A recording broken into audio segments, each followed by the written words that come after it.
அனைத்து உரிமை குரல் நண்பர்களுக்கும் வணக்கம். அண்ணன் சீமான் அவர்களுடைய வழிதான் தமிழ்நாட்டு அரசியலுக்கு சரி அப்படின்னு ரஞ்சித் பேசியிருக்கிறது ஒரு பெரிய பரபரப்பை உண்டு பண்ணியிருக்கு. இது குறித்து அந்த முழுமையாக பார்க்க போறோம், வாங்க பார்க்கலாம்.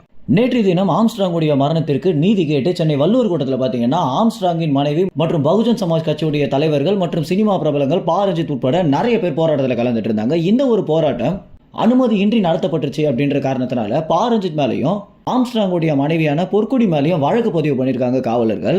நியாயம் கேட்டு போராடினவங்க மேலேயே வழக்கு போடக்கூடிய சென்னை காவலர்களை ரொம்பவே மதிக்கிறோம் அப்படின்னும், எப்படி உங்களால் இப்படி ஒரு அநீதியை பண்ண முடியுது அப்படின்னு ரஞ்சித் பார்த்தீங்கன்னா பல்வேறு கேள்விகளும் எழுப்பியிருக்காரு.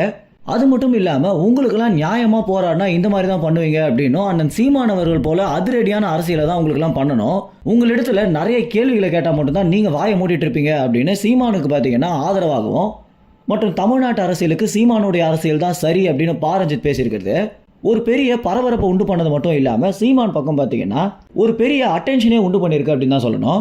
ஏன்னா ஏற்கனவே ஆம்ஸ்ட்ராங்குடைய மரணம் ஒரு பெரிய சர்ச்சையாக போயிட்டு இருந்த நிலையில் தற்போது இந்த பிரச்சனையை மறந்து வேற ஒரு பிரச்சனைக்கு போகிற அளவுக்கு ரொம்ப நாட்களாக பார்த்தீங்கன்னா காவலர்கள் இந்த ஒரு பிரச்சனையை இழுத்துட்டே போயிட்டு இருக்காங்க.